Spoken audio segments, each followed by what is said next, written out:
Hello and welcome to the Wrestling Corner episode 8, working our way through them. And today, I think it's the biggest news in, I want to say wrestling history, but I doubt it's history, but it's history's in years. In at least 10 years, it's the biggest wrestling news in terms of scale, what it does for the whole wrestling community.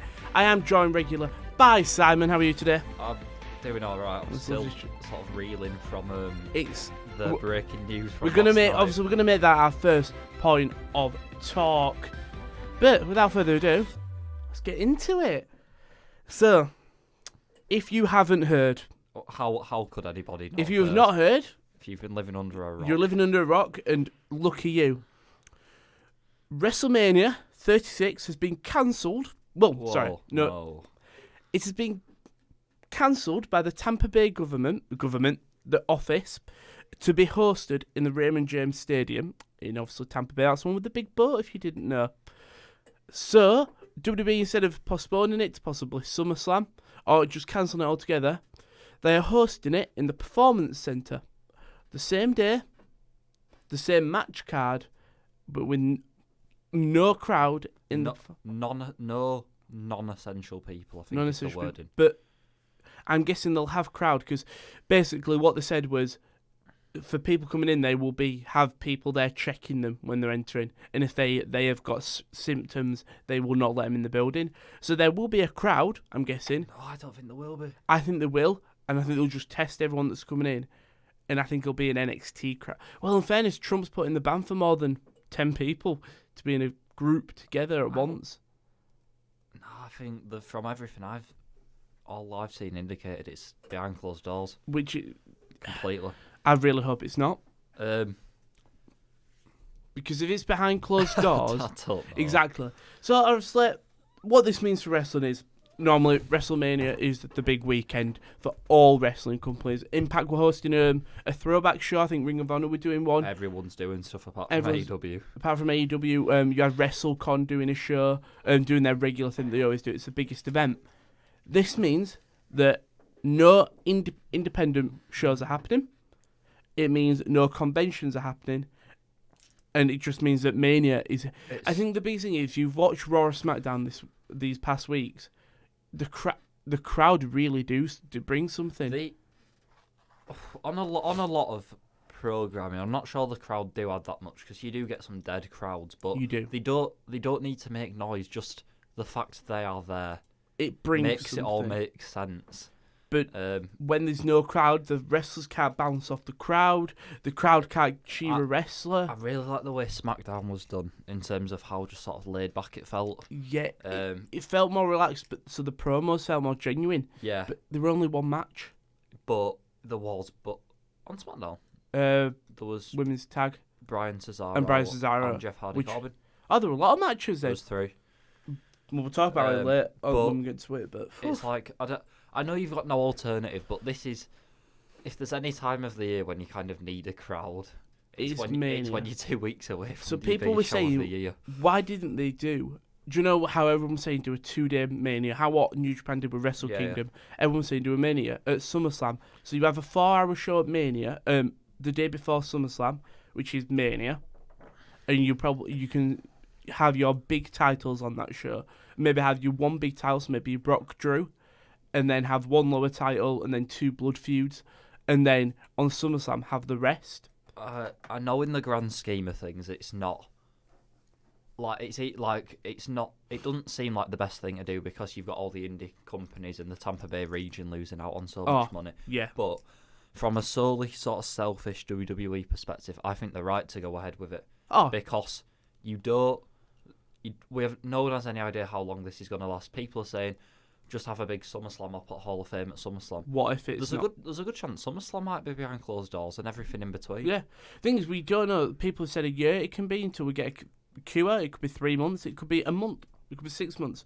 Yeah. The thing is, it's so unknown that luckily we've still got wrestling. I think that's what people are taking from this is there's still live wrestling for us to watch. No one's really complaining that much because it's like the only thing that's still going because they are sort of governed by them.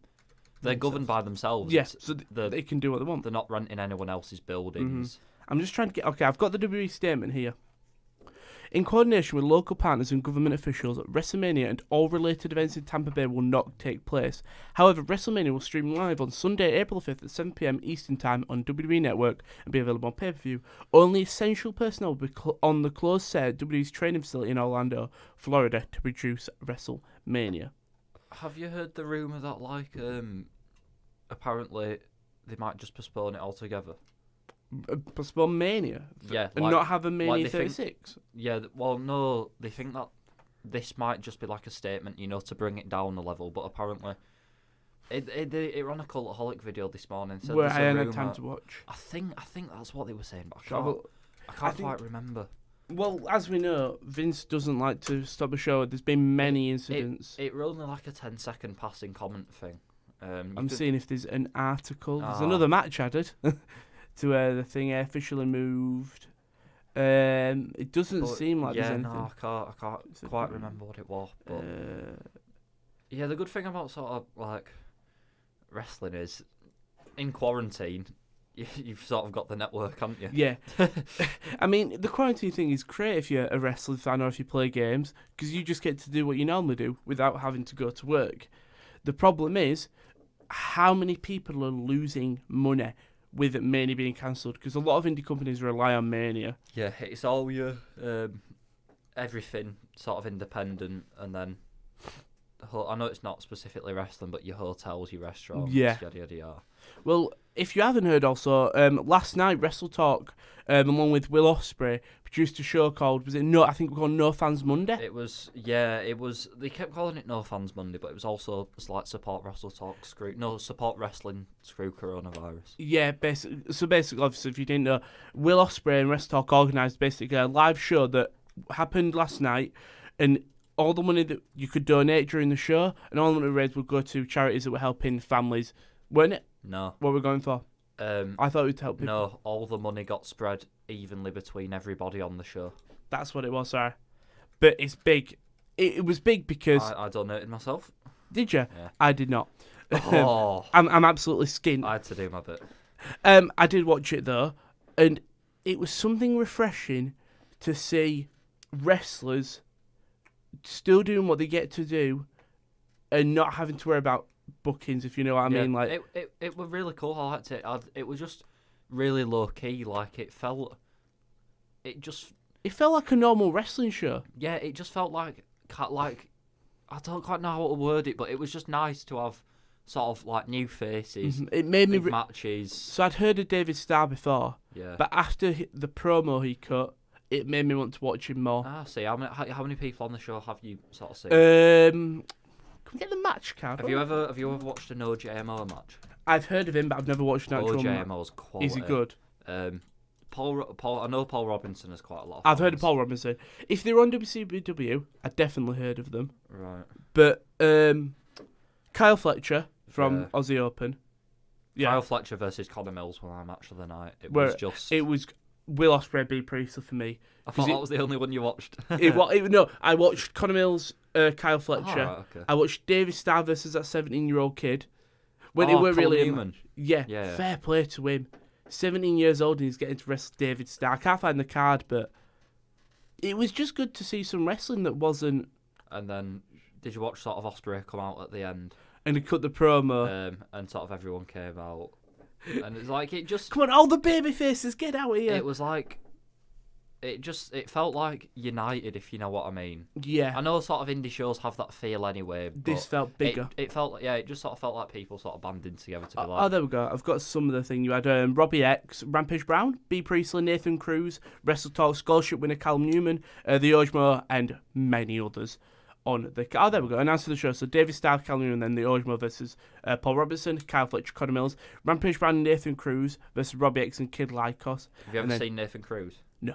I've heard again. What a wrestler! I think I've heard of a lot of these, like Rampage, Kyle Fletcher. I've heard of the Ojmo, and I've heard of Paul Robinson, David Starr, Kid Lycos from Robbie X. I've heard. And was Robbie X? Robbie X is really good. I think I heard Robbie X because of the World Cup tournament. I'd say I've watched a lot of NGW in my time, and Nathan Cruz is like the face of that. Ah, right. So, well, like the first 10 non-WWE shows I went to, I think like Nathan Cruz main evented every show. It was always it was usually Cruz versus Rampage Brown, and it just never got tired. It was well, great. I've heard of obviously Rampage Brown, and then obviously the main event was Will Ospreay versus B Priestley. It was just after the show, at the end of the show, just Will Ospreay cutting a promo to the crowd, but bouncing off. Yeah, I did laugh at the end when he did the big sort of Japan style sign off, and he said, "Wash your hands." Wash your Yeah. and then he just cut off. It was really good. It was really good. I just thought, why don't we give that a bit of a shout out? If this sort of pandemic goes on longer, there'll be more release to come. Yeah, they will. Luckily they got back to England. I've just dropped my headphones, but luckily they got back to it because obviously they'll be living in Japan. What is interesting, what does this mean for B Priestley and a lot of the foreign wrestlers who work in AEW? Who work in... what, because they can't get over there because of travel ban? They won't be allowed to fly now. It don't mean too much, apart from the fact they're probably not...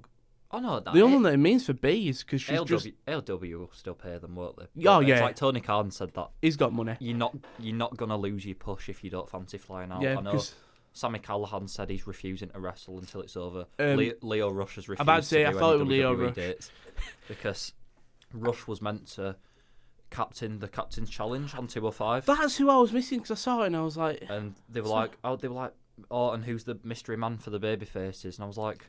Because originally it was meant to be Rush, 1-2, Lorcan and Birch, and Breeze. Swerve. No. I thought it was Breeze.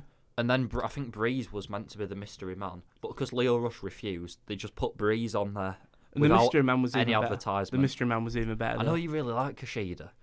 I've never been particularly sold. But it was a nice little surprise. Shame we're on 205 Live, but it was a nice little surprise. It's not. 205 Live really good. Oh, it is, but if you look at it in terms of viewership... Have you seen the video of Cena watching it? Yeah, when there's no fans, he's just sat there. But I've wanted to do this. It was just really authentic because it was like just him, and you can sort of see all like the work, the technical stuff, and then it's just going on in the ring, but there's no. It's like obviously you've had experience, but like when you watch people training, it felt like a training match. That's what it looked like. I was like, there's no. It's just. But on TV, it came across quite professionally. I did have a look at it. Have you watched the I didn't watch the whole match again, but I did watch the highlights, and it was very entertaining. It was fine. It was a good 205 Live match. Swerve and Kushida, and then they sort of had a bit of a standoff at the end. Ooh. I don't know whether they'll take that across to NXT. I think they will.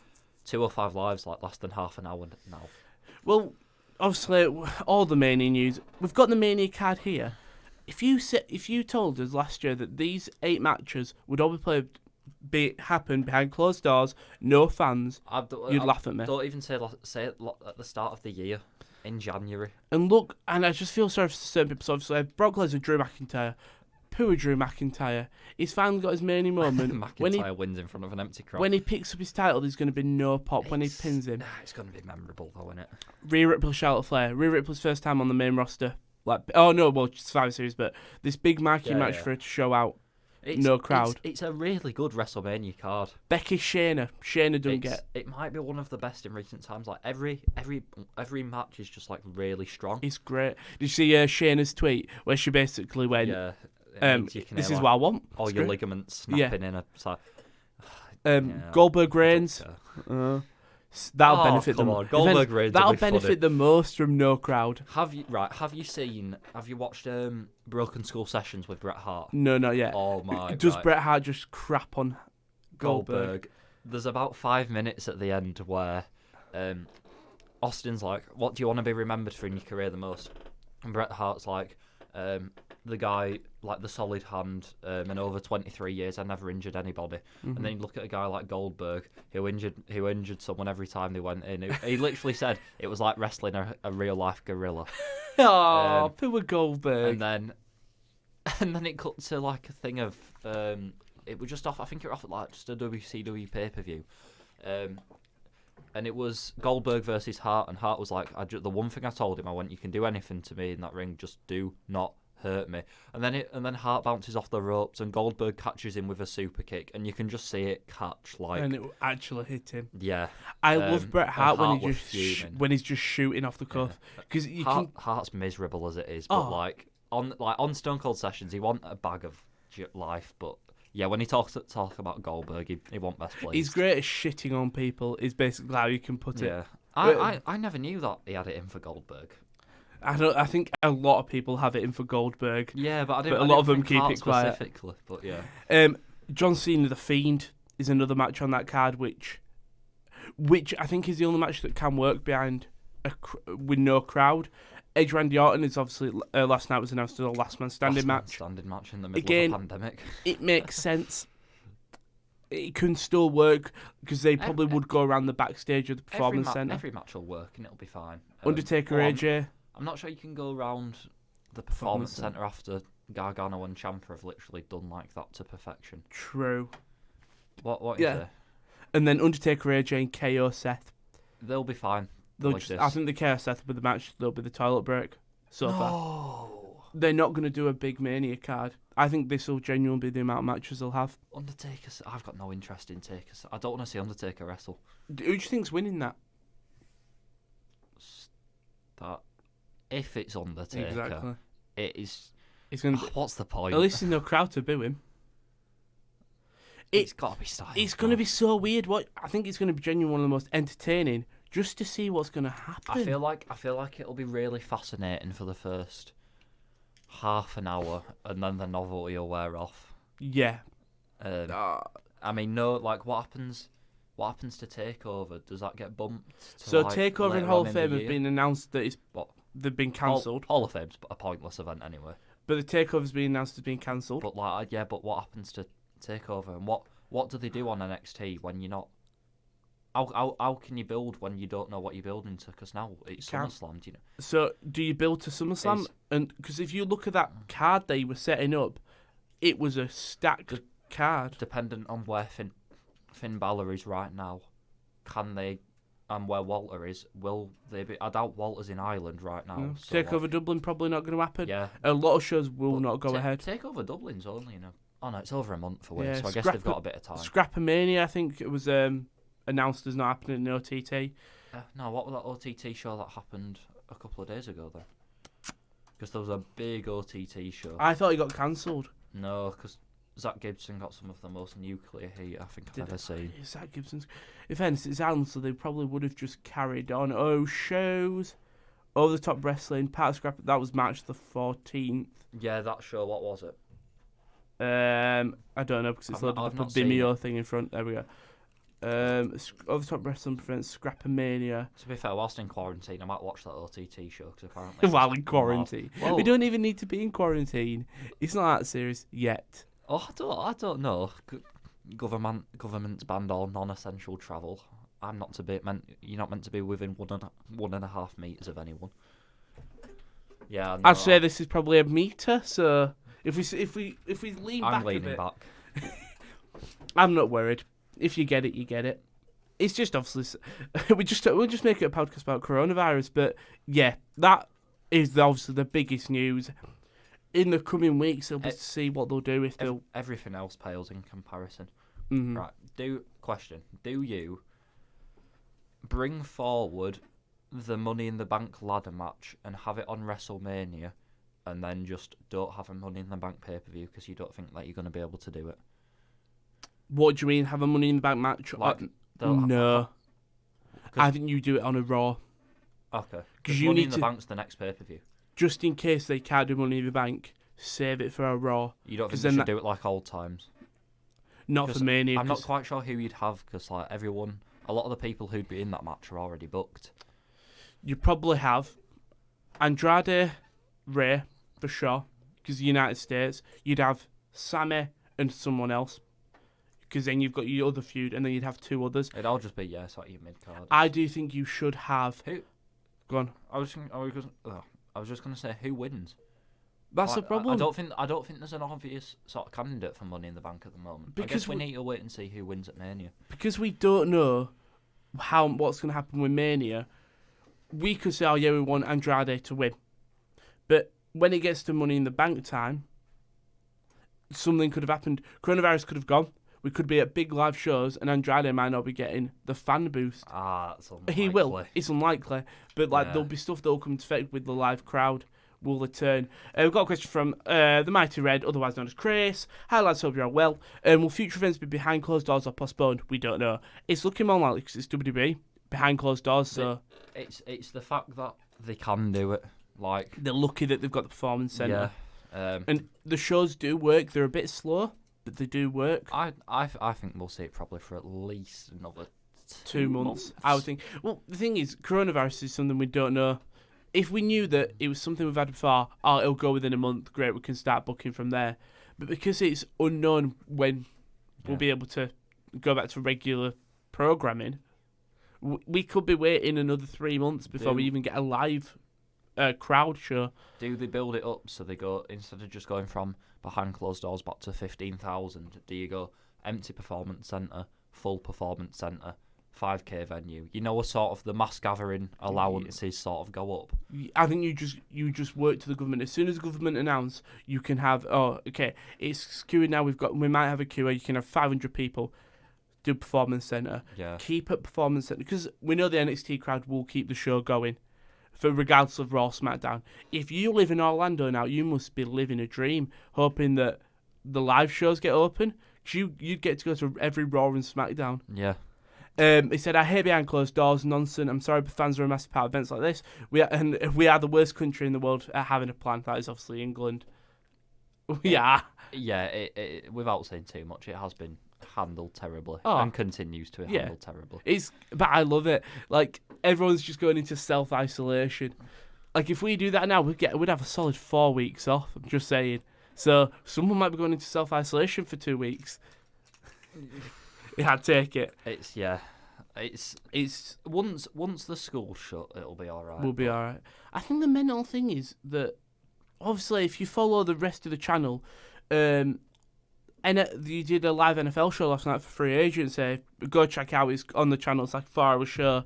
They had some really big trades. Obviously, my boy, Jacksonville Jaguars, Nick Foles might be leaving, which is great. But if you haven't tuned into the NFL Corner, they did a live show yesterday, and that's the only sport that's still going ahead in terms of, like, they've got free agency, so players are moving, players are going.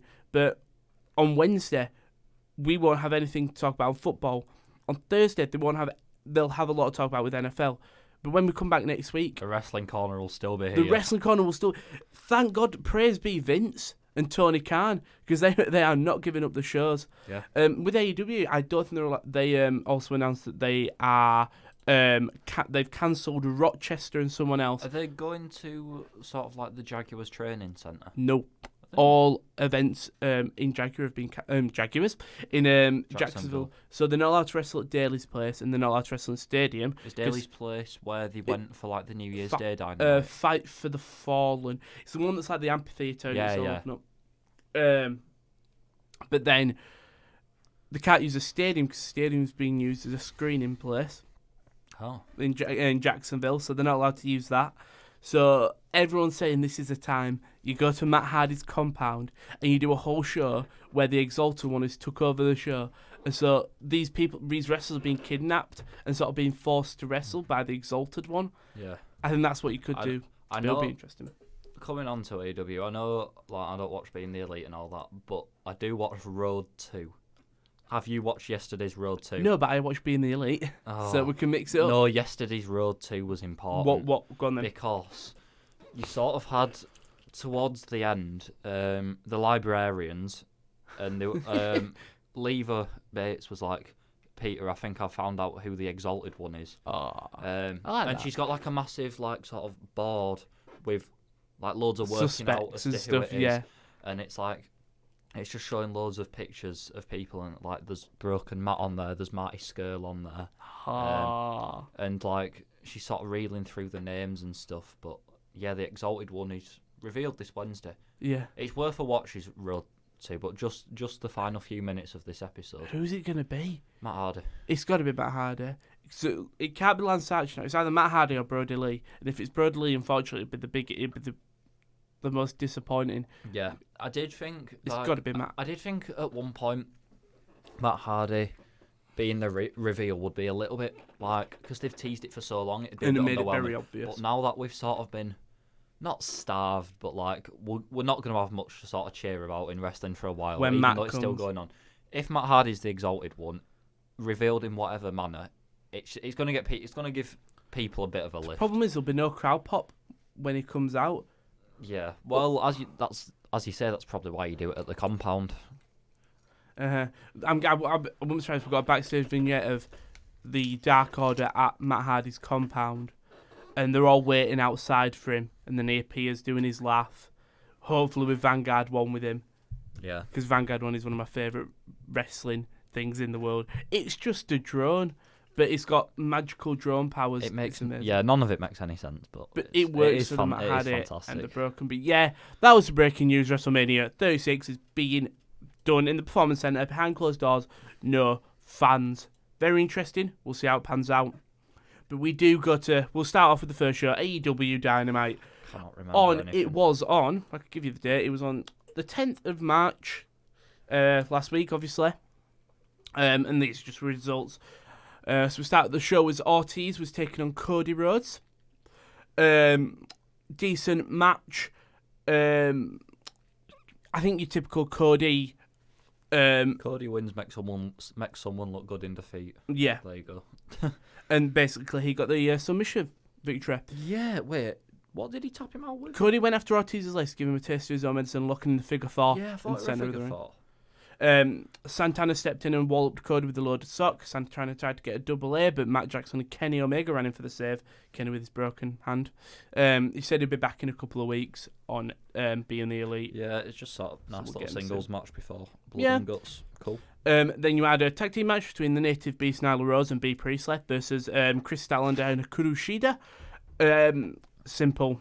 Nyla Rose win. She pinned she pinned Kushida.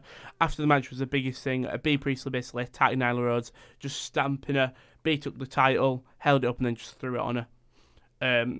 I don't really have much to add to this, to be honest. No, it was a fine episode of Dynamite. New feud for her. Feud for her. Now the problem is, does Bea lose? And I don't think Bea can lose because she can be your biggest women's star. I don't think Bea will be going to America. No, so I think there'll be a lot, but coronavirus is really going to affect every show, especially AEW, considering they have so many external talent that aren't the America. It will be big. And then a video package played from the Fallen Angel, Christopher Daniels, where it basically just mocked the whole Dark Order. This was fine. It was a bit cheesy. It was a bit very cheesy. It was quite Christopher Daniels there. When he wants to bet. All right. We had a 6-man tag team match with the Butcher and the Blade accompanied by the Bunny, and then with Wardlow versus the Jurassic Express, the boys, Marco Stunt, Jungle Boy, and Luchasaurus. MJF was his typical heel self. He had a shirt that said "I pin Cody" on. AEW released a shirt which was like "We all hear MJF," which is great, and MJF just quote retweeted saying "What the fuck." The best bit about it's not even this match, but when Blade and Bunny are just standing in the ring and the Butcher's doing his walk around them at the start. I don't know why, and I don't know what it's meant to mean, but it is so cool. The strangest thing with the Butcher and the Blade is when they initially debuted, everyone was like, "What the hell? What is this? I don't understand." Considering we'd just seen Ali 2 weeks ago, I'd be in this babyface against Brandy. Have you seen Butcher and Blade have got a podcast? Do they? Yeah, I keep meaning to listen to it just because, like, I just can't imagine Butcher being like. Well, he's in this kind of setting. He's in a band, isn't he? Yeah. It's just mental to think. But the finish came when the Bunny distracted Aubrey Edwards, and Marco was forced to step out to MJF, Salt of the Earth submission finisher. Again, correct finish. I think we talked about at the start of the show, but nothing really much happened. And I think that'll be the way for the couple of weeks. But at least Marco Stunt can always eat a loss because he's small. Yeah. And MJF keeps his momentum. Tony Schiavone interviewed Britt Baker. Typical Baker promo. Right. So go on. Big Swole came out. Sort of big, the babyface, kind of defending Tony. I thought Big Swole was obnoxious. Narcissistic. She just disrespected her boyfriend. I can't stand her. Because she went, and that baby. I'm like, just give it a rest. Yeah. We know that she goes out with Adam Cole. We know that Big Swole's married to Cedric Alexander. I just thought it were a bit. I don't think she came off. I know that's kind of her thing, like big confident babyface, but nah, not for me. I was on Britt Baker's side. Same. That's what I'm finding myself being in the current weeks. You can tell. I don't mind her. You can tell Britt and Tony kind of enjoy the promo segments that they have. Well, they get to work together every week, and especially for Britt, working with someone like Tony Schiavone will mean a lot. But yeah, I didn't like Big Swole. Swole in this. But after Cedric Alexander takes another loss on main event to Riddick Moss, at least someone's doing all right in the family. Will he be pushing for a move? That could be big. Would they take him? I think yes, because I feel like he's not a former WWE guy because he was already in the Indies before. But is there a place for him? They could. We rarely ever see it, but he could be her manager in terms of. Do you know you've got Selena Vega for Andrade? We never really see it the other way around, and Selena wrestles when she has to. And that could work for Cedric. He's not. Unfortunately, he doesn't. Cedric's got to wrestle. Cedric's one of the cleanest wrestlers. Smooth. I would like it He's on like Austin Theory levels of just making it look good. Maybe what if he first debuts as sort of her hype man and does this, and then he starts to wrestle, and then they can sort of naturally split them up. I think if you just debut him as it's Cedric Alexander, I can see where you're coming from. Won't get the but big I don't pop. think you can have somebody like Cedric Alexander come in and just be a manager. I don't know. I know, but yeah. You've still got Matt Hardy at a debut, maybe. You've still got Brody Lee. You've still got Lance Archer. Lance Archer's had his debut technically, but not in ring. Like that's 3 people who were yet to wrestle. Cedric Alexander adding a 4th one into the mix. I don't think we'll see a new big wrestler for at least until Christmas time for AEW. Revival are the other ones. Because they're a shoo-in to leave and go to AEW. At least leave WWE and do Indies.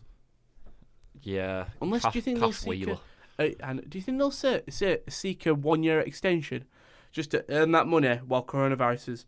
What, Revival?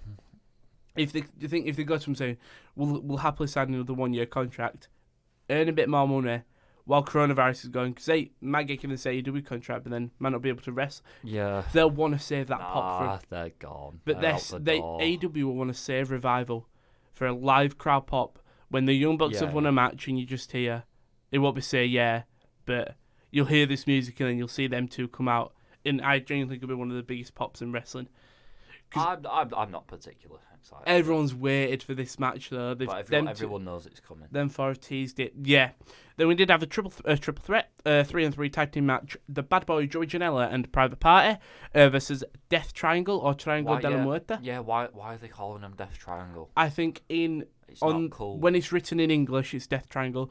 I watched highlights of when they attacked on AEW Dark, and I watched Spanish commentary, and then we call them Triangle de la Muerte. Well, yeah, but that's to be expected, but like, I don't know, I'm guessing the way to see what crowd reception is like the preferred Death Triangle. I know it's English language, but Death Triangle's awful. Death Triangle, it's not awful, but when you've got such a cool Spanish name, it's not but as then again, good. Pac's the leader, I guess. Yeah, and it is the most Geordie name. It's Death Triangle. I can't do an accent. I won't try it. But it's I don't know. It's not the same. It's such a simple change. It's the they ending. May well do it. But it's the ending of Pac went up top and hit the Black Arrow on Janelle for the win. The triumphant of the Death Triangle applied the Death Triangle submission maneuver. I like that. Just call the name of your group. On the Private Party and Janela, the best friends in Orange Cassidy, ran in to stop the assault. Love that. The only bad thing about this is we lose the Lucha Bros theme. Yeah.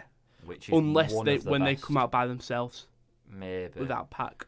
If it's announced like Sammy Guevara still sort of uses when he's coming out by himself. Inner Circle don't have a theme, do they?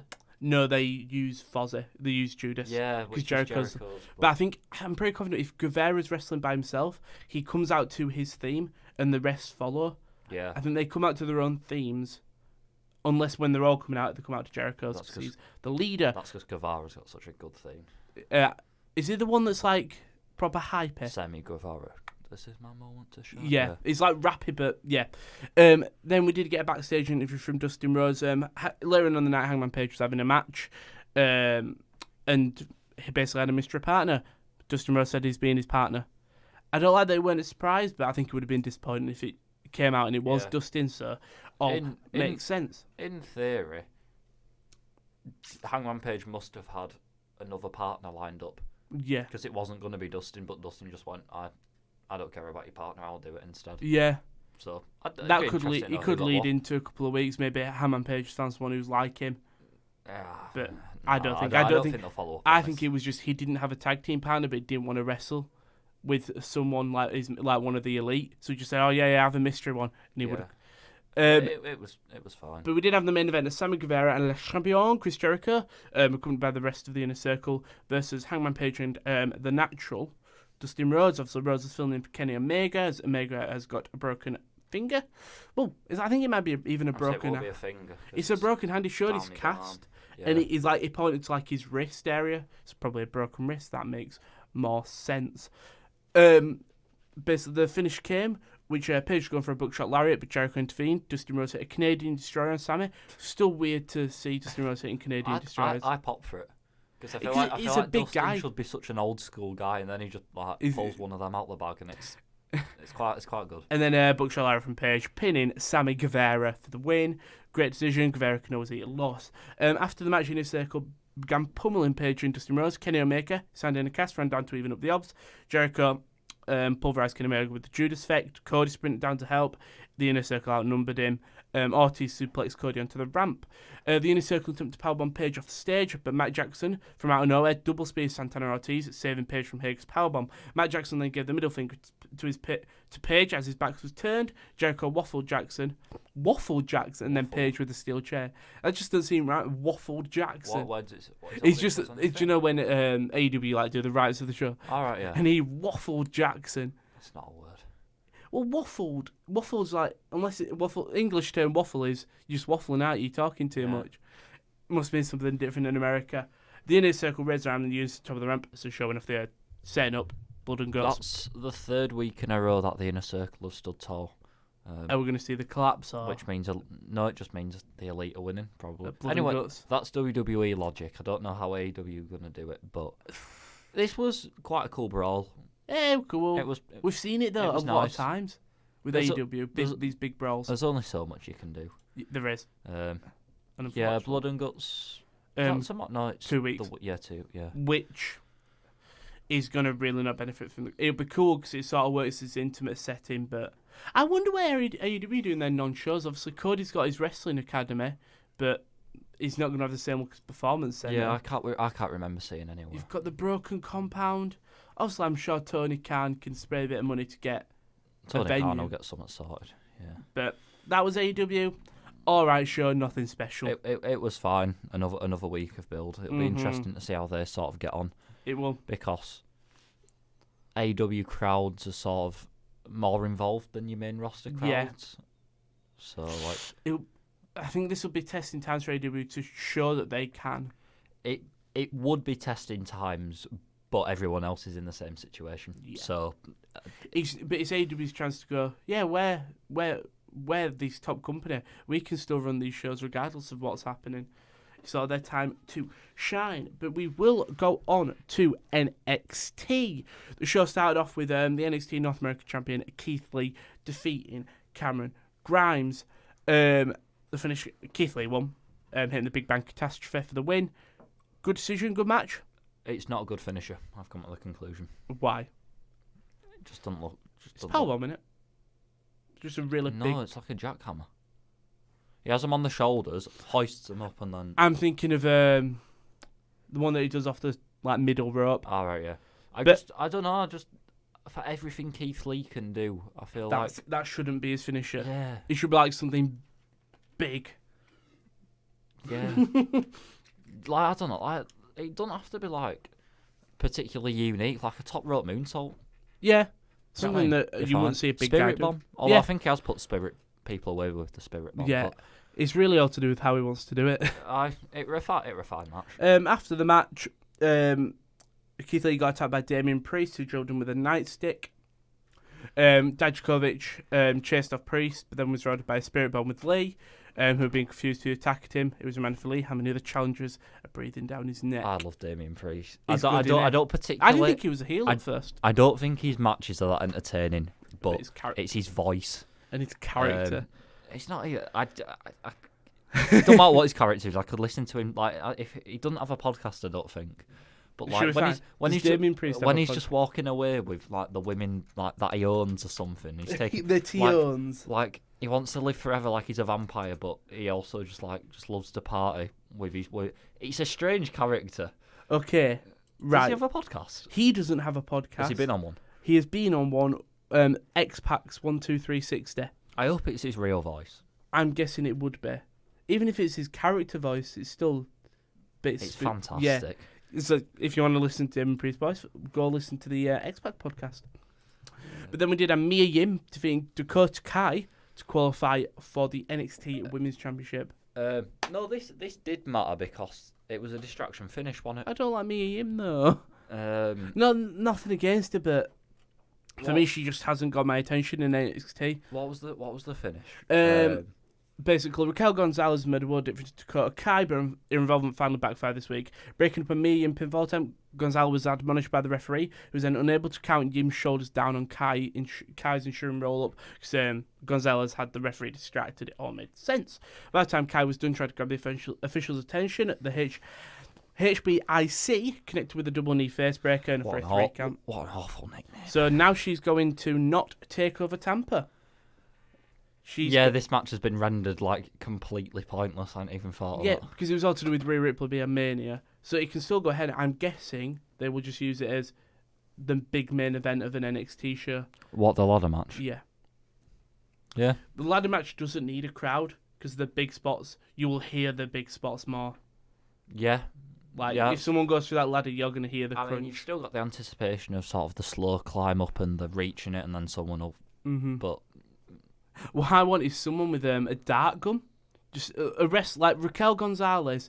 Mia Yim's about to climb up Ortega Knox, and Raquel Gonzalez is sat in the crowd with a dart gun. What's that a dart tranquilizer, and she's just aiming it at the ladder until someone's about to win, and does it. Well, but I like wackiness, but that would be great. It's no DQ, I guess, but I can't no DQ. You can't use a tranquilizer gun. I can't help but feel it's not in the spirit of NXT. It would work. It'd be funny. Come on, you can't tell me that if you saw someone fire a tranquilizer gun at someone, they do a bump off the ladder and then they're out of the match because they. It's not how I'd book it. That's how I'd book it for a bit of fun, especially to Mia Yim as well because. Right. Okay, I don't want to crap in a bit. This next bit is actually quite important. Kushida versus Raul Mendoza. Yes, because not the match. What happened to Raul Mendoza afterwards? Oh, I forgot about that. Yes, Kushida beat Raul Mendoza. Quite simple. It was Raul Mendoza's best showing. I really like Raul Mendoza. Is he just another not lucha guy, but isn't it? What is it? Sell Raul Mendoza to me.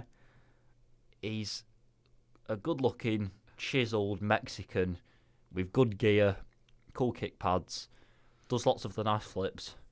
He's got pretty cool music. Do you know who you've just described? Angel Garza. But he's a bit more beefy. He's stocky. Angel Garza's quite tall and lean. He's stocky. Me personally, that's like... I know you like Kushida and you sort of like Japanese sort of strong style. But that was doesn't he do good? it for me. I just love Mexican wrestling. But after the match... Not even Lucha Libre, but just, yeah. But, yeah. After the match, so Mia Yim was outside cutting a promo, and you just see a car speeding forward. Raul Mendoza just chilling outside a car. He's in his gear. He was in his gear with a towel, and two masked men just stop the car. Don't even really attack him, just get him by their arms, throw him in a car, and drive off. So, King Cuerno and... The other one. Who's Matanza. Jeff Cobb. he didn't look like Jeff Cobb. Mil Muertes. No, there's another... It's King Cuerno, and then I swear someone else has just recently been signed. Who could it be? I don't know. Shall I Google? Someone said it could be like Killer Crosses. But why would Killer Cross be sending luchadors in suits out to get Raul Mendoza? K-Shai just said a dude was kidnapped on NXT. Well, no, what's best is to look through the unsigned list. Ooh. Not the unsigned list, but the Performance Center recruits on Wikipedia. Okay, should we have a look? I'm doing it now, and I'll just sort of... I mean, I'll try and fill for time, but... I'm just looking to see, like... Who could it be? Are they working for someone like Killer Cross? But, like you said, why would they have lucha masks. It's Malcolm Bivens. I love Malcolm Bivens. Malcolm Bivens is great. Thing is, who are the masked men? Hopefully we'll get answers. No one's really speculated. Has King Cuerno officially signed, or is it just rumour? Yes, he's backstage. I think El Hijo del Fantasma. Yeah, I'm pretty. I think he's already actually debuted. Not debuted on live TV, but on live events. Possible spoiler on one of the masked abductors. E-Wrestling News. What are you telling me? I see. I'm on 411 Mania trying. I kind of don't want to find out. Like I'm quite happy to just let it play out because. Okay, right. Well, King Cuerno is there because he's got a name. He's called George Bolley. Yeah, they says one's King Cuerno and the other, no idea. Unless it's just a random guy. A mad mystery. Maybe like King Cuerno's sort of the organizer of like sort of like a lucha empire. Not like a lucha empire, but he's not like the Lucha Dark Order, but maybe like a lucha party. He's just got loads of people to do his bidding. But I don't know. The thought of luchadors in suits. I look forward to it. I love it when they do. There's nothing cooler than when they do interviews. Like Excalibur a couple of weeks ago when he was wearing a suit, but he just had his mask on still. Yeah. It's like formal, informal, but it works well for lucha wrestlers. Yeah, and it's like I really liked everything about this. I'm more excited for this than I am Dark Order reveal. Now I'm talking about it. Don't tell me that you're excited for who kidnapped Raul Mendoza. Not necessarily who kidnapped him, but just if this leads to King Cuerno, because George Bolley, come on. Did you watch Lucha Underground with King Cuerno? No, I know Kieran did. Oh my! And I think it's one of my biggest regrets not watching Lucha. Kieran will testify. King Cuerno is mad. Is he? He's insane. I might watch it because now we've got a couple of with their lockdown. I've got a bit of free time. I might watch it because there's been big reviews and there's been special wacky matches as well. Now is he good? Yes, better than Ray Phoenix levels. Oh, I would say better than Angel Garza and Andrade. They're different though, aren't they? You'd never get them two in Lucha Underground. Angel Garza's made for the WWE. He is, but he's not at the same time. In terms of his style shouldn't work in WWE, but his charisma very works in WWE. But I'm buzzing to see where this plays out now. I've got myself well hyped up. Just waiting for a message saying, it was him! He kidnapped Raul Mendoza. Oh, who could it... King Cuerno, but... There's no one else who's... It must just be his mate. His lucha mate. But then... Gary. Or maybe there's a higher power, but someone who's told King... We're spending too long on Rey this, Mysterio. but I'm excited, and that's all. Rey Mysterio, all that but matters. After that, I'd love that. So underwhelming. But just an old guy who's switched, he's had enough of Andrade and Angel Garza running this lucha scene. So he's got King Cuerno, and he's made him do his bidding to create this big lucha faction who can sort of take over NXT. I am not on board. A heel Rey Mysterio, we haven't seen that. That's because it's not best. That's because it's not good. Booyaka. He's a heel now. But we did have Charlotte Flair confronting Rhea Ripley. Just attacks her. This Mania build-up. Yeah, it happened. It happened. Mania build-up. Tegan Nox beat Deonna Purrazzo to qualify the NXT Women's Championship match. I mean... Did she? Wait, what was this? Hang on, I'm sorry, I've closed down my notes. So we had Charlotte Flair attacking Rhea Ripley, Blair... Tegan Nox Purrazzo. Yeah, it was fine. I think it was an expected result because Pizarro hasn't really had... hasn't really had sort of a big showing. It happened. I think the biggest thing is, if you just look, Tampa Bay TakeOver, obviously it's not happening now. Luckily, no matches, there were only one match announced, and that was the ladder match, and you've only had Chelsea Green, Mia Yim, and Tegan Nox. So at least you haven't got a full setup. But I don't understand what they're going to do now. The next show, we'll talk about... I think... We'll talk about the match. We're waiting for Purrazzo to sign for the Robert Stone brand. Yeah, she's destined for it. I'm insistent. It's got to happen. With Chelsea Green already there, she's just another natural fit for him. Cool. It works well. The Velveteen Dream addressed NXT champion Adam Cole. Again, a typical Dream promo. It's like he's a heel. We talk about it every week. It's been a really underwhelming return. His return was good, and then he just hasn't. Is it because there was nothing to... We're working... No, because... Why do you think it's not worked out for him? In terms of his return, why do you think I feel like I don't know. I feel like NXT's passed him by. Like, I kind of feel like NXT's passed Tommaso Ciampa by. I just think they haven't. He had nothing left to do in NXT apart from go for the belt, but because we wait so long for a next pay-per-view, we have to sit through nearly 3 months of Dream. I know it's what the Dream does, but the dynamic's wrong. Like, he in the same way as Big Swole, I just think he comes across as quite obnoxious and dislikable. Do you think there's a problem when Adam Cole's the NXT champion? Because Adam Cole is so over, even though he's a heel, he is so over that even Velveteen Dream, who is probably the second most over guy, just can't get past Adam Cole, so he resorts to this typical Dream thing of where he insults them, what he did to Roddy Strong. But do you think people just get sour of him? Maybe, but I don't think that's a problem. Adam Cole can hold the belt for eternity. I'd love for as far as I'm concerned. I really want to hold it for until next takeover. Yeah, But maybe he starts to lose the faith of the era, just to keep them all five together, and them four together, but sort of tease something. I know. I say that, but I don't. Who do I want to take the belt from Adam Cole? No one. No, someone's. Can you name it? Someone on the roster now that you want to see as champion, who's not won already? There's Riddle. There'll be loads of people. Riddle, I'd want to see have it. I'd love to see Roddy Strong Riddle given a chance, but obviously he's with the era. I know, maybe not the people to beat Adam Cole, but there is people I would like to see as champion. Yeah. I know you're gonna laugh, but go on. If you're gonna suggest Raul Mendoza, no, I was gonna suggest Tino Sabatelli. I was watching back his best bits earlier this God's week. Sake. You're being genuine, all right? That man is money.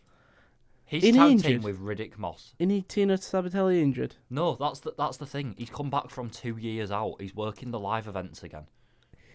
He's back in business. But what? Cuerno.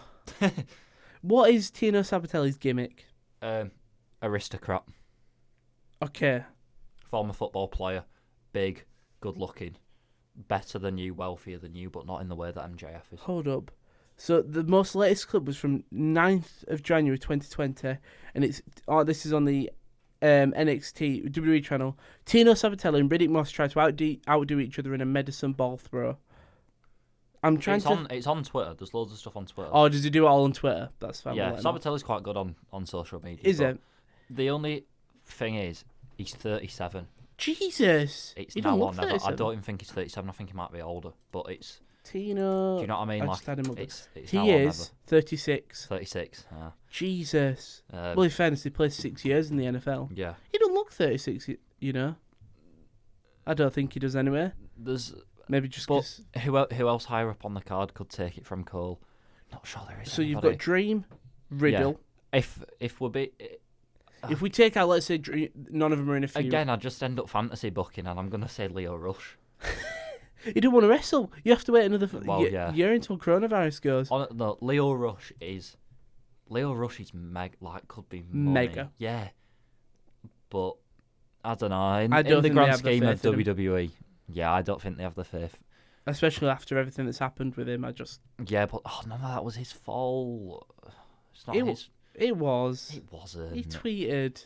No, like in terms of like he got taken away from Bobby Lashley because he just wanted a fairer share of merch sales because he was doing all of like promos. He was getting Lashley completely over because let's face it wasn't Lashley's in-ring work. No, it was him screaming Lashley, and then he was getting none of it because it's under Lashley's name. Yeah, that's the problem. Then it's NXT currently. I genuinely don't think there's anyone who I can see really taking off the belt unless it's Dream and then he changes NXT. Well, Finn Balor. He's NXT UK for me. Yeah, he's destined for that. No, but we had a tag team champions, the Broserweights beating the Era. Did we? Oh yeah, we did. Yeah, the Grizzled Young Vets tried to get involved, but they not dispatched of him, but sort of Riddle and Dunn threw him away.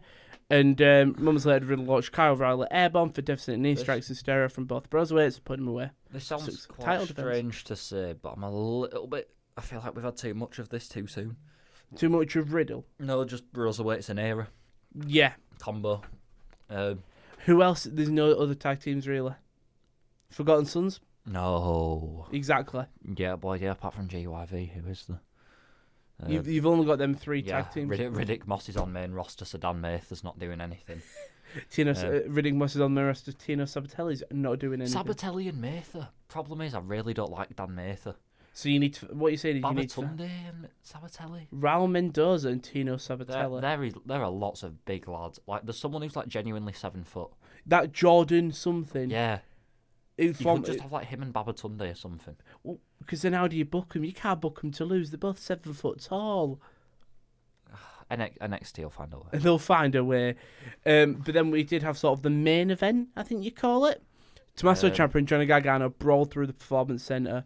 Ciampa and Gargano somehow found a way to reach a new level of violence that was previously untapped even in their own barbaric history. With Gargano having promised they do things his way, Ciampa took to the ring until Gargano interrupted him with a message on the video screen, but Ciampa wasted little time for hunting down his former tag team partner's location. When the two proceeded to brawl throughout the Performance Center, leaving complete chaos in their wake, from broken weightlifting mirrors to shattered glass windows and destroyed office equipment, their melee finally came to a crescendo, concluding only when they couldn't fight anymore following Ciampa's jaw-dropping air raid crash from the stage perch through the announce table below. Go on. I don't have much to add to this. It was okay. It was a really good brawl, but Ciampa will push to the edge in terms of really sort of injuring Gargano, stuff like that. Gargano really got in Ciampa's head. I think it all comes down.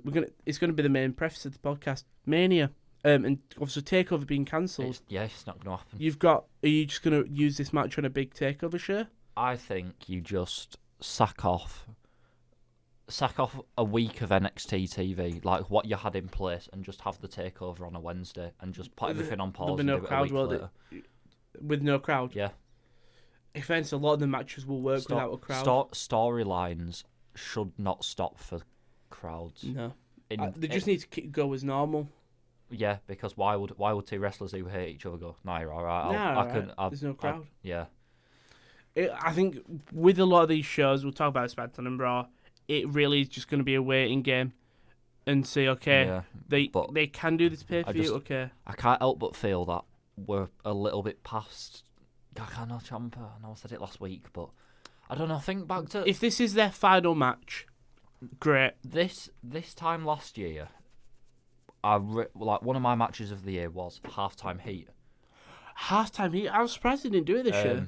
And it was... Ricochet, the same, like it was Dream. Ricochet, Black, Dream, and then Gargano, Ciampa, and Cole. And a year on, considering how quickly NXT sort of cycles through talent, 4 of them are still the 4 top guys in the company, and they were pretty much the 4 top guys for a year before that, and then the year before that. And I think the beauty of NXT is the constant fresh blood that gets injected, and at the moment it just feels like whoever debuts won't be able to push through because they weren't there in that NXT sort of building phase. They haven't signed anyone major though, have they? In the recent, like big that can be their main event. They could be their Adam Cole. Killer Cross, and they're saving his debut. Yeah, they're doing vignettes and stuff. But yeah, I'm not personally a fan of the whole like. I mean, it's all right, sort of sign someone and debut him straight away, but I like building someone up through the card. Killer Cross is going to be that one. I think he's going to. We've already got the vignettes. He'll just appear out of nowhere, decimate someone. I really like Performance Center recruits who I've never seen before, and they just turn out to be quality. I'm trying to think who was the last one. Like you could maybe say Dream, but Dream personally don't. And everyone saw him on Tough Enough, so we already knew. Yeah, but that don't count. In fact, when I saw him, I was like, "Oh, that's Patrick from Tough Enough." I weren't thinking, "Oh, that's someone new," and you already knew it was Patrick. Yeah, but he wasn't the Dream. True. But he had elements of the dream. Even when they did promo class where he took Lita's dog. Tough enough's not kayfabe. It weren't. In fairness, maybe they've used it, haven't they? Where they, like tons of people calling him Patrick in promos. Maybe like, well, yeah, he's a main roster champion now. Riddick Moss wasn't an indie star. No. Otis. There you go. Otis and Tucker. There's your performance center recruit. Who's gone? But he wasn't signed as like a top indie. He might have done the odd indie, but he wasn't I don't signed. think he did. You think he went straight from amateur into NXT? It's Otis Dozovic, isn't it? Well, yeah, not anymore, but Indies. Oh, is he just Otis now? He's always been Otis ever since he went up to for like a year. I don't think he even wrestled in Thingy. Early career 2015 to 16. Trained to become a professional wrestler in the academy. He wrestled under the name Dozer. He didn't do many. He did local Colorado, but nothing where when he went to AEW, he was like, oh yeah, that's Dozer. Yeah, I know. Like if Chad Gable went straight from Chad wrestling. Sorry, Shorty G. Chad Gable. No, you got to call him what he is. He went straight from amateur to performance center without doing indies. That's because I was thinking about Kurt Angle. Training 2013 to 15. If Kurt Angle was on the up now, he'd be in the performance center. Do you know what I mean? Straight after winning Olympic gold and that. So Chad Gable. If Chad Gable was a Chad Gable who was probably last year when he was it a match he had against Brian. He had a match against someone who was really showing. Then a couple of weeks later, they forgot about him and then made him Shorty G. Yeah, Jason Jordan, another one. Yeah, there is a lot, but they've never. But in Reigns. Yeah. There's your ultimate one. There's your ultimate FCW. Then in terms of the sheer number of people that they sign and go through the doors at the performance center, there isn't really that high of a success rate that maybe justifies the signing. I mean, up until this week, I'm not really sure you could justify the performance center because it's not paid that much goods, but obviously.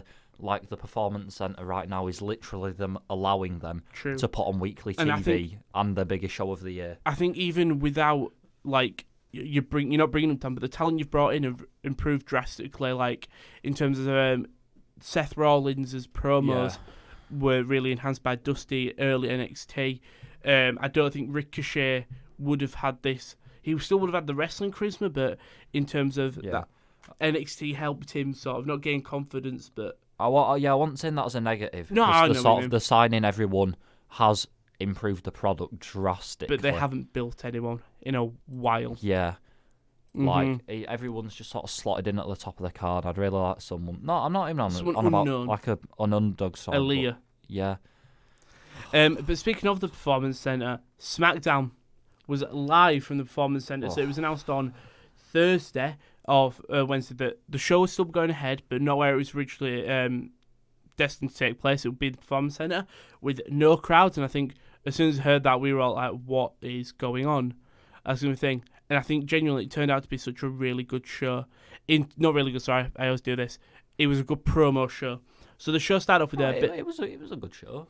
Yeah, so the show started off with Bayley and Sasha Banks beating Alexa Bliss and Nikki Cross. So Bayley and Sasha Banks waited for Paige, but Paige couldn't show up because of travel restrictions. But they still reported that she'd be there up until the show started. That was a problem. They should have done it a couple of hours before. Just said Paige is unable to travel due to the epidemic. Well, no, not even a couple of hours before. Just don't false advertise. True. Luckily, there were no crowds, so they can't complain. Well, I mean, yeah, but yeah, I know what you mean, but so basically, Sasha Bell was on commentary going like, "Where's Paige? She's not here," and they explained. Alexa Bliss and Nikki Cross came out and they started talking about the Kabuki Warriors, and then sort of midway through the match, you know, when they do ad breaks, have you seen this? Yeah, they just stopped. So they always have ad breaks, and normally live shows they'll just keep on wrestling. Yeah, I don't know why people were so shocked by this. So obviously, they're not going to wrestle when they're not being on TV. Yeah. So the referee basically says we're on ad break. So they all stop wrestling. They're all having a laugh around, just keep one referee's checking all the turnbuckles, and then they say 5 seconds thing. They all go back to the tag team sides, and it carries on. What they didn't realise was in select markets, it was being shown. Yeah. So there were no adverts for them. They just saw them having a laugh in the background. That probably will have ruined some children's I'm about to say, I do feel sorry dreams. for children who think, oh, this is what happened. No, they're still wrestling. What are they laughing for? They're supposed to hate each other. Yeah, a bit amateur. Bit amateur, but again, they didn't know what was going to happen. It's just weird to think like they'll just be chilling and then the ref will go, right, we're back in 10, locking that side headlock and we're back in 5, 4, and then sort of.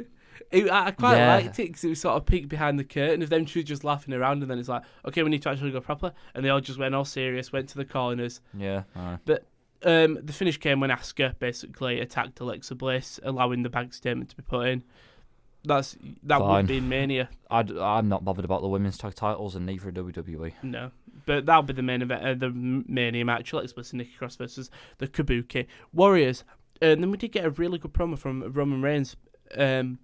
Roman Reigns minced no words when discussing his upcoming match against Goldberg. An exclusive interview with Michael Cole, Reigns made it clear that he respected Goldberg, but he was coming square for him and the Universal title, the show shows. And the no crowd worked for this. Michael Cole was incredible this show. He was stripped back. He wasn't a robot. Triple H was the best thing on the show. Yeah, Triple H on good form, wasn't he? Didn't care. He was taking the mick of Michael Cole. He coloured in his crappy beard with a Sharpie. He at one point he just took the camera and started filming Michael Cole. He said he was the first person to ever get demoted and have more responsibility. What were the other things he said? When Mojo Rawley in the Late Show came out and basically said Gronkowski is going to be on SmackDown next Friday. Yeah, I'm sure Mojo Rawley's on Raw. Come on, guys. Let's either have the brand split or not. He's on Raw because he's been doing main event. Yeah, and he was on the 24/7. And he kept cutting them promos. But the Roman Reigns promo, it were a lot about nothing, wasn't it? A lot about nothing, but it sort of... I think the best promo came at the end of the show, but it was too scripted, but it did what I needed to do. We did get a backstage segment before with Brian going up to Gulak saying, I respect you. And then Sammy came along, all cockiness, and basically Brian challenged Cesaro to a match. Gulak in Brian's corner, Zayn and Nakamura in Cesaro's corner. I mean, it was fine. Everything on this show was just filling for time. Nothing was offensive. Nothing was fantastic. It was there to provide 2 hours of relief and to get by onto the next show. And then I think this is when after this we had the Mojo Rawley come out and basically Gronk is, and then him and Triple H just going, get hype, Michael, get hype. It was just Triple H having fun. Then we did get a repeat of the Elimination Chamber tag team match because we had Miz and Morrison coming out and do a promo. It's not on here, but Miz and Morrison came out to promo, getting the chant over on TV. Yeah, this was all right, sort of the talking to the crowd, and you knew someone was going to do it. And if anyone was going to do it, it'd be Miz. It was the chant. The chant is just two dads, and it sort of works for them too. At first I didn't like it, but now it does kind of make me laugh. Because it's just two dads thinking they're funny. Yeah. When they're not. You can tell they're having fun. Mm-hmm. Then Jeff Hardy made his return to SmackDown Live, gives King Corbin all up and backstage, set up this match. Jeff wins by Elias distraction. So Elias came out, played his little tune. Corbin's on that slide down the card, isn't he? I know. I do feel sorry for him. Oh, why? Because I like Corbin. I think that as much as the feud with Roman was rubbish, everyone hated him. Yeah, but why did they hate him? Because he was doing his heel work well. No, because he was boring and being overpushed, and he's a mid-carder. He was boring because that was his character. He was this king who was ruling over. That's not. I'm going to defend Baron Corbin here. You cannot say, "Oh, I'm a good heel because my character is that I'm boring. I make people turn off the channel." Corbin, I really like Corbin. A great moveset, and he is just a heel because you look at him and you hate him. I don't hate. I only hate him because he's in the position he's in. When he was after Stomping Grounds, when he was sort of pushed back into the mid card around about October time. Yeah, Corbin was great. Corbin's great in that sort of US title role. In fairness, the ending to not the ending, but the last man standing match of Rumble Reigns was good. It was, but it was entertaining at least. Nah, not for me. Off he goes. And then we did have the main event. So Cena comes out and cuts a really impassioned promo, basically just going, he did not believe The Fiend was worthy. He name dropped a lot of NXT superstars saying they're better than The Fiend, they've got more potential. And then all of a sudden you hear Bray laughing as a Mr. Rogers sort of kid singer. And so I was watching it live and I was expecting a Titantron. And it's strange that he was just sat there clapping. Why did he come through the crowd? I'm guessing he wanted to face Cena one-on-one. But for me, it worked really well. It's just him sat there watching Cena and clapping and laughing. Yeah. Do you like it or didn't? I don't care because The Fiend's dead. Really? I really enjoyed it. 'Cause I just like the thing of that he just appeared out of and then just climbed in all laughy and smiley, was joking around, and then he just went, and then he will see you. There will be no survivors. It's fine. Bye-bye. It's always good to see Cena, but the Fiend's words ring hollow. For me, it really worked with no crowd because there were no what chance or anything, and it was just two people sort of blood hatred staring at each other. Yeah. Bray talking in this calm, smooth manner, but what he was saying wasn't. I think it worked really well. I think the no crowd helped it, is what I'm trying to say. I get where you're coming from, and that's what they were going for. But then you remember, personally, I remember that Goldberg beating with a suplex in 90 seconds, and I'm never going to be able to get past that. No, that is obviously unfortunate because it's poor booking. But what can you do?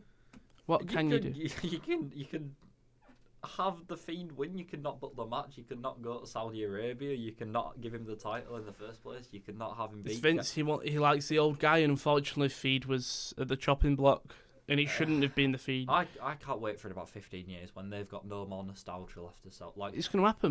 When no one comes, who in 10 years, who are they gonna bring back as the nostalgia guys? Because it would be Cena, but Cena will be and he'll still be wrestling. He'll be wrestling until he's 60. No, Cena will be too Hollywood. Cena will do Rock. Lesnar won't have that effect. So that's the guy who. You don't think Lesnar will come back for the Saudi money in 10 years? Oh, for the Saudi money. Yeah. Yeah, that's what I mean. But for the Saudi shows, who are they gonna bring back? Because there is no characters that you've got Cena in your Ortons, but I don't think they'll be the same as your Hulk Hogan's. I know, they are more colourful characters, whereas Cena and Orton are just. Cena will have the effect. Cena will have the effect. I'm not sure whether Orton will have the same impact. Orton will have, because he's a heel. Heel returns don't really work. Yeah, but give it 2 years, he'll be back as a babyface. I don't think. I think he ends his career as a heel. You think? Orton goes heel face. The next time he gets an injury, he'll back. Go away and come back as a face. I'd like if that was genuinely a thing in his character. That anytime he gets injured, he just changes face or heel. Yeah, well, it's a good reset. But yeah, Orton does sort of go between the two more than people sort of. I think realise. It's quite similar to Big Show. Also does on a large scale. Everyone takes the piss out of Big Show for it, but I think Orton's on a. Big Show's always a fun return. And when he returned a couple of months ago on SmackDown on a Raw and teamed up with KO and Joe. I've got no interest in seeing the Big Show. Yeah, unfortunately, there are no things that if they did come back, you'd be like, oh my god, I remember him from when I was younger. But that's because Orton's still wrestling. And in 10 years, I don't think it'll go like, oh no, we haven't seen him in ages. Yeah, it'll definitely be Lesnar. Lesnar will be the guy. Because he'll do anything for some money. Yeah.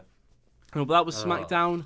Yeah. Again, the crowd, no crowd really, it does make you realise how much a crowd affects a show.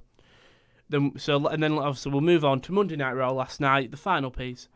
And the show started off with Edge, kind of lovely promo, just saying, yeah, Randy, you say you love me and all this, but you don't. It's false. You're entitled. You're basically jealous of me. Why did you do that to Beth? You clearly don't love me. You say you've saved me, but I'm ready to show you exactly who you've saved. And basically challenge him to a last man standing match. Yeah. All a bit deep. All a bit deep. This was this after WrestleMania was cancelled? Yes. No. Yeah, it was. Yeah. So I wonder why. Oh, yeah, but WrestleMania isn't cancelled. Yeah, it's not. That's what I seem to forget. So we're going to have an Edge versus Orton in a last man standing match in an empty arena, basically. Yeah, alright. It works. All right, this is the bit that I hated. The Undertaker and AJ Styles signed the WrestleMania contract.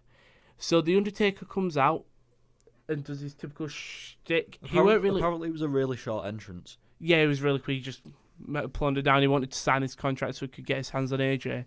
But what he was wearing, he weren't wearing his hat. He had his hair in a ponytail. He was wearing his typical pants. Then he just didn't have a shirt on. And for some reason, it just didn't feel like Undertaker to me. I noticed that. I thought he just looks quite dishevelled, like ill. Yeah, he just like he's just come out of the shower and he's been told he's on in 2 minutes. He looked like he wasn't asked. Yeah, and then this was a bit that annoyed me. So AJ Styles music hit and like, yep, no, they don't want, and he didn't come out. And then he goes quiet for a bit, and it goes dead silent because there's no cheering or anything. Then they do it again, and nothing happens again. And Undertaker's just staring, checking behind him. And then AJ just cuts promo on the Titantron saying, "Hi, here's your contract." Carlinson and Luke Gallows go into the ring. Lights go out. Undertaker appears behind him, attacks him. Undertaker got behind them quite quick, didn't he? I wonder how he did it. Just slid out the ring and then just like shuffled. He some pace on it. I've never seen Undertaker move that fast in the past 5 years. He's just like, even when the lights came back on, he just looked disinterested. He couldn't be asked. Yeah, it was the same facial expression that he'd had for the entire segment. It was unfortunate, but I'm really hope it goes after this match. So do I, because I genuinely don't think he has that nostalgia. I know he'll still have that nostalgia, but I'm sure he said on wrestling fans are getting tired. I'm sure he said on Stone Cold Sessions that he wants to sort of leave when the time is right. He don't want to ruin his legacy. I think if he leaves now, I think if he leaves after this AJ match, puts AJ over. I mean, you don't need to put AJ over. I don't think it's going to go any more than 10 minutes. It can't do. Taker won't go 10 minutes. It's not going to go 25 like your typical Taker match. No, I think it has to be quick and snappy. And then Undertaker realises that he's not what he used to be. Yeah. But the thing is, because there's no crowd, he can't retire. Yeah, but he does realise that. I think... Yeah, but he can retire. You don't need a crowd there to retire. You do, no, he doesn't. Mania 33, where he just left everything in the ring. I would rather he retired in front of no one than sit through another match. Well, it don't need to be a match. It could be a segment at the next live show. Just gong, and then he just retires, and he speaks as Mark Calloway. No, the Undertaker's dead. He's gone. No, retire as the Undertaker. You tell me you don't. That's the whole point of the Undertaker. The fact that he's the dead man. He can't just come out and go, "Yeah, I'm not that interested in this feud." Michelle because McCool. As soon as they went, "Your wife Michelle," it's like it ruins the Undertaker doesn't have a wife. He's dead. Why, like, the Undertaker on social media takes away from it so much. I know that's what you've got to do in 2020, but that's why he was such a good character 20 years ago.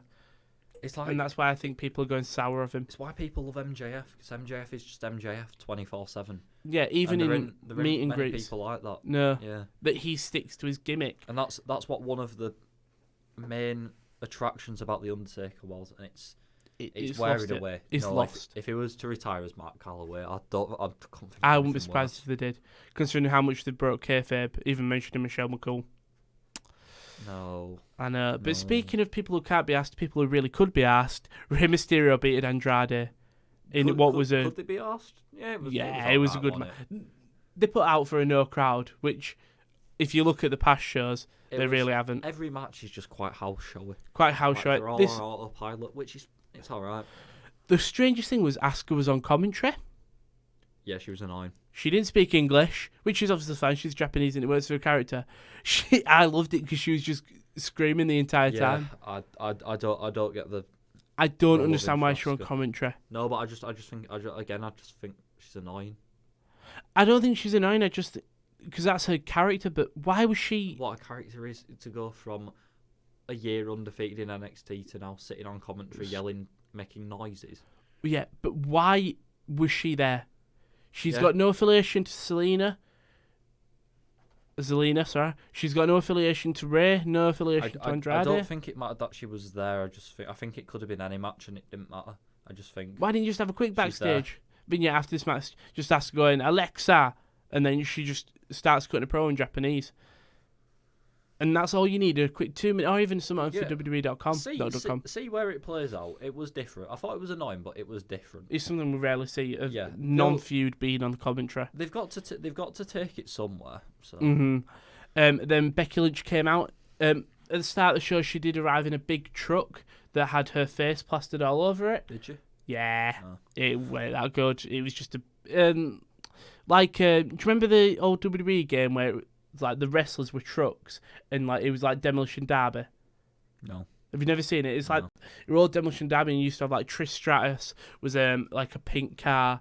I think Brock was like this big bulging machine or something. Becky had this big truck in Raw.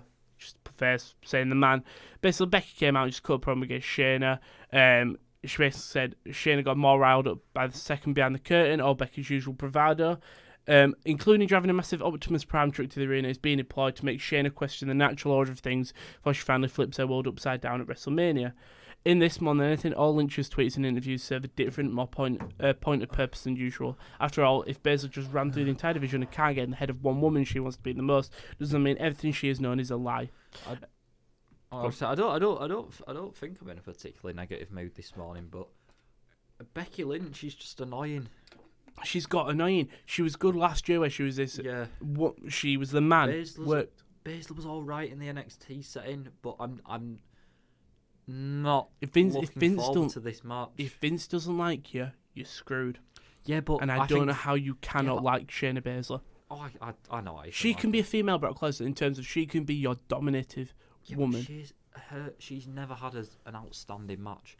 Every takeover match she was always on the least best match of the night. I know. If Vince didn't like her, he wouldn't have her mow through 5 women in the chamber. So I don't. So that was Paul Heyman called her, whoever. Vince is the final say. He is, isn't he? But I don't think Shayna Baszler matches will translate on the main roster. Which is a shame, but you know what I mean. Becky can sort of have these typical main roster matches and not feel like she's lost a step. Like last year, she having them against was it Sarah Logan and stuff. Okay. Becky, when they're all having matches against low people on the card, it didn't make the feud seem low. So when we got to Mania, that triple threat felt it could be the main event. Oh yeah, I remember. This year, I don't feel like these two could. It doesn't feel like a Mania match. It feels like a pay-per-view match. Yeah. It don't feel like it doesn't feel like a stomping ground. It feels like a Money in the Bank. Yeah. Or even like a Survivor Series. Not an A-level show, but not a C-level. Just a B-level where... Because it doesn't have that hype, even though they've tried to do so much with it. They've tried, but some connecting. It's not there. Then we had Kevin Owens who challenged Seth Rollins to a WrestleMania match. So obviously Seth challenged him. KO basically went, I want it at Mania. Yeah, we knew it had to come. On the grandest stage of them all, which they've got to rename. No, they don't. Considering Raw and SmackDown have just been at Performance Center. Stick with it.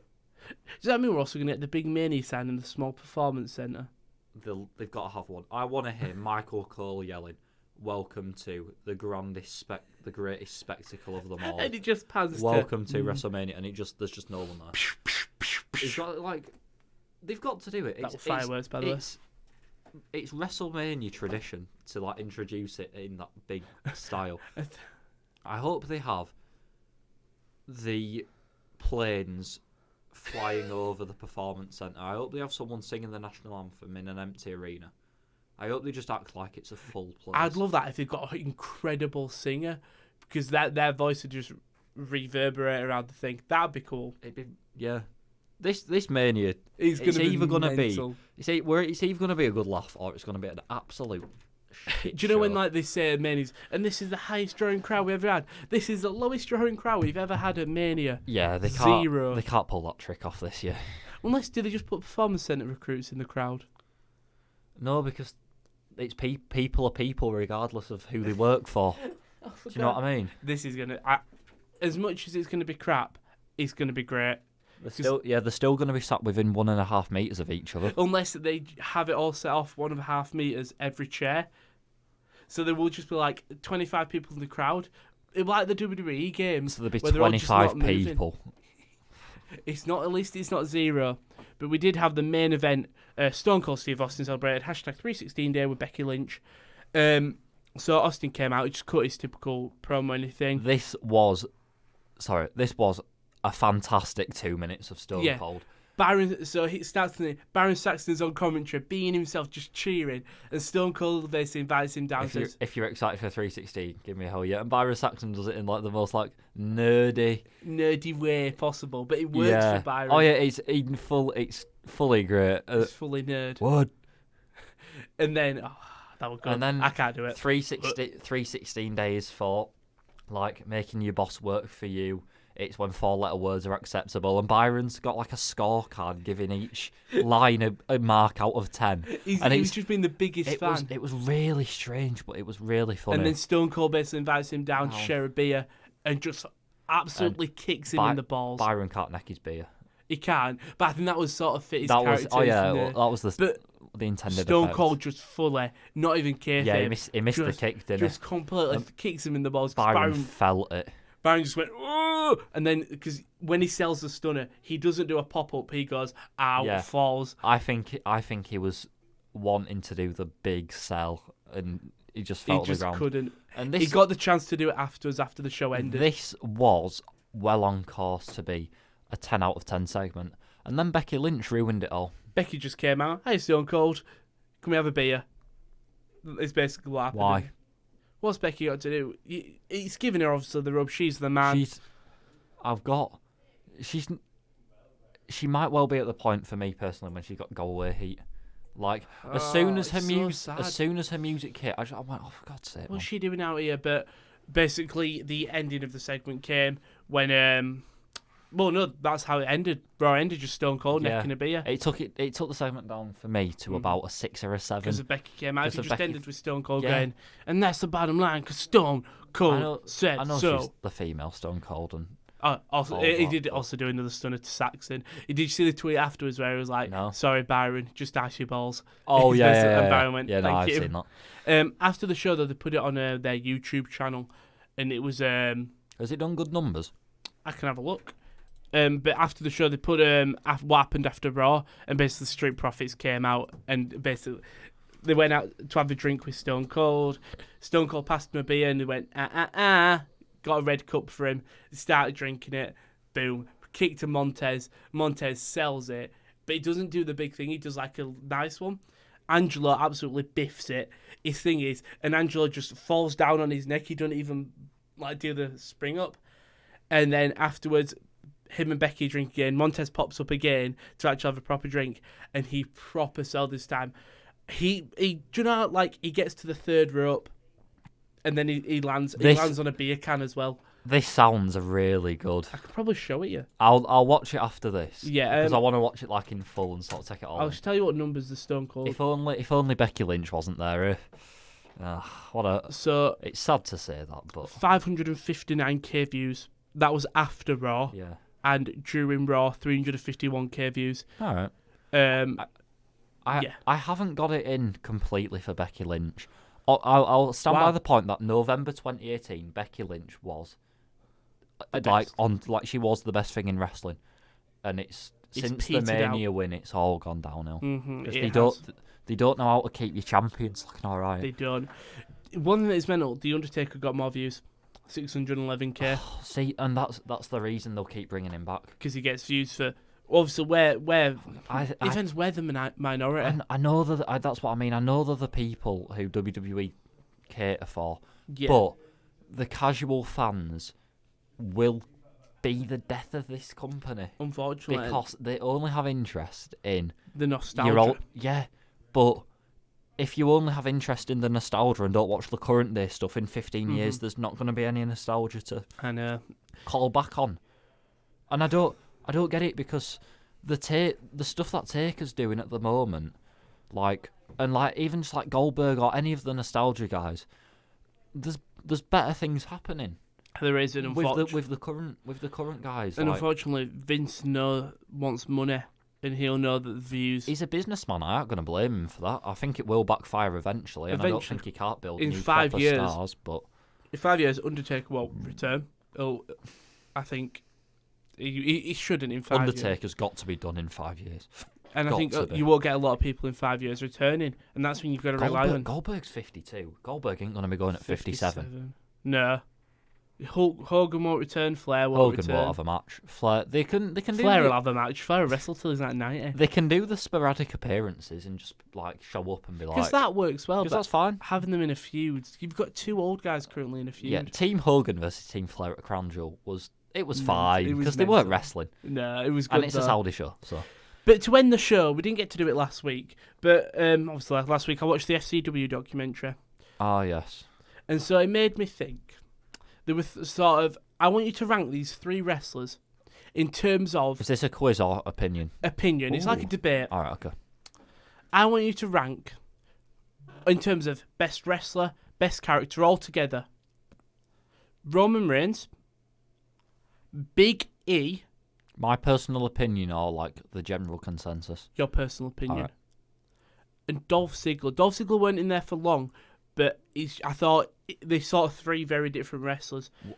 If I could only pick one to like watch or something. No, so you're just ranking them 3 to 1. Oh, ranking. 3, 2, 1. Who? Personal preference. Personal preference, yeah. Because for me, you got to look at what they do. So they've had look at the main events, the character, who's the most. Who would you rather see every week in, week out? So I'll go first. What do you think? So I already thought about this. Number 1, even though Ziggler's my favourite, is Big E. Because Big E is so entertaining and he can change it up every week that if I was tuning in every week to Raw, I'd be like, oh, Big E's there. Oh, he's done something different this week. Whereas with Reigns and Ziggler, they are very similar. And in terms of, it's quite a lot of the same thing. Reigns, it's another spear. Same, I'm the big dog. Ziggler, why is not me? I'm the show-off, I'm good. Whereas Big E can sort of alter it with the New Day. He's entertaining. Number 2, I've gone for Reigns. As much as Ziggler against favourite, he's just such a pulling power for younger audience. And I think we'll look back at we gave Roman Reigns too much stick. As much as he was propelled to the limelight, he was the guy who really kept that company on the back for at least a year. Yeah. He had to work with Brock when at points Brock really wasn't the man to work with. He main evented the WrestleMania. He was the guy. And as much as everyone hated him, he still went in, did his job, entertaining. And so that means Ziggler's third. Great wrestler, but he's just had too many stale points. His peak was Money in the Bank when he won it. And then he had down, Survivor Series, straight back up. They could have rode that momentum, made him a good Intercontinental Champion for a year. Instead, they let him go. Oh, wow, he won the United States Championship. He's dropped it. Oh, no, number 30 Rumble, down. And now he's slowly going back up because of the Otis feud, but he's still hated. And that's a strong word. He's not liked. Right. Yeah. Because it's Otis. And that's my top 3. Number 1's Big E. Young, entertaining. Got the look, got the promo, charisma. Breakout star waiting to happen. Sort of goes without saying. How old is he though? Because late 20s, maybe. Is it? I think so. I put Big E. He is even the 34. Oh, wow. Which it's prime age for a wrestler, pretty much. All versions of Big E have been great, from New Day to sort of henchman to 3 Ain't Enough. Yeah. Big E number 1. And he's entertaining. Number 2, Dolph Ziggler. Oh. I can't help but remember just call back on what Ziggler was like in 2013 and 14, and I can't bring myself to put him at the bottom because he was the most entertaining thing in the company. Mm-hmm. You can look beyond the cash-in. Every single match he was having was quality. He kind of prided himself on it. It's what made me put him as my 3 favourite wrestlers, along with Cody and Kofi. I don't know whether it's because he's been booked lower down the card recently or whether he's realised he's getting older and he's got to rein it in a little bit. But he's not been the same for quite a lot of years. It's really entertaining on Ms. and Mrs., by the way, if you haven't watched it. It's just Dolph Ziggler being normal, and it's quite nice. But like he just seems sound, and like he can still wrestle, and I feel like he's got a lot of years left in him. Probably as a mid-carder, which is fine. I mean, he's the oldest out of the three. He's 39. But yeah, he feels like he could. Feels like he's been around forever. Yeah. And Reigns is 34, the same age. Reigns third because when was the last time I got truly excited for a Roman Reigns match? If you have to think about it, yeah, he's a solid hand. He is a main eventer. He is a decent promo. He is a well and truly sound fella. He seems like genuinely one of the nicest guys on the roster. Something misses. I know he's quite popular with your female wrestling fans, and I know the kids love Reigns. He's this generation's Cena. He isn't meant to appeal to me, male in the 18 to 25 demographic. Yeah. He's for the. But again, I think people hated Cena for a while because he was pushed. Yeah, I think it's the same with Reigns. I don't hate Reigns. I just realise he's not for me.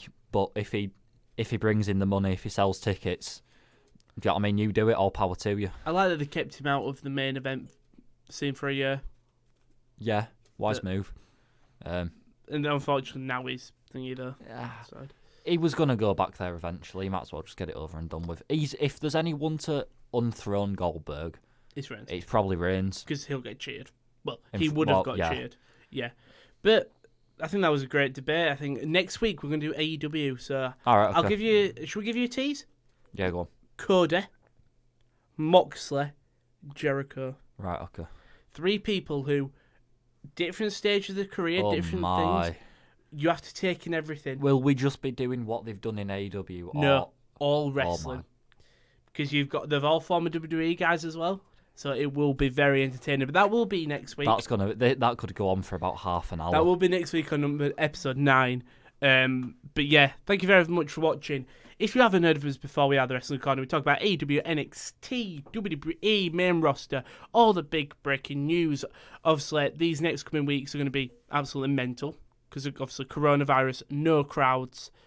It will be strange to see, but I think it'll be a welcome thing, a welcome sight. If you've never heard of the channel, obviously like and subscribe. If you've never heard of the channel before, we are the Sports Corner.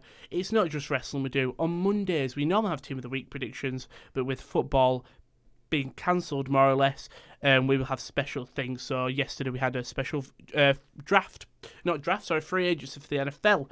On Tuesday, it's us. We are your Wrestling Corner. Talk about your wrestling. On Wednesday, it's the Top Corner.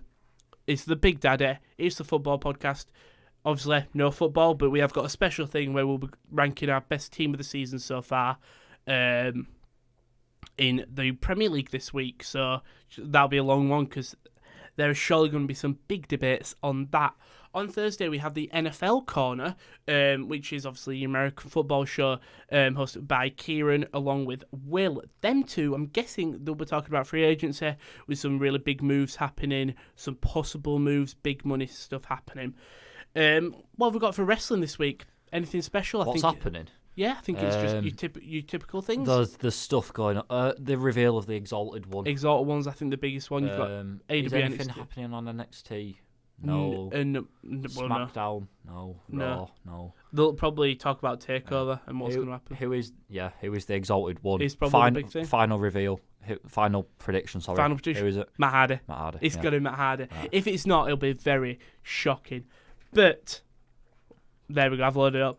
That has been the Top Corner. I had to load it up there. It's not been the Top Corner. It's not been the Top Corner. You know what? We're gonna let it because the intro coming for a while. I need to change that because it says the Top Corner when I click it. It's the outro. But no, this has been the Sports Corner. It's not been the spot. It's the Wrestling. It's a sport. No, it's the Sports Corner YouTube channel. Yeah, sorry. It's been the Wrestling Corner show. It's not the Wrestling Corner without a cheeky botch. But that has been the Wrestling Corner. Thank you, Simon, for joining me. Thank you for having me. Yes. Thank you for having me. It's all good. Thank you for watching, and goodbye.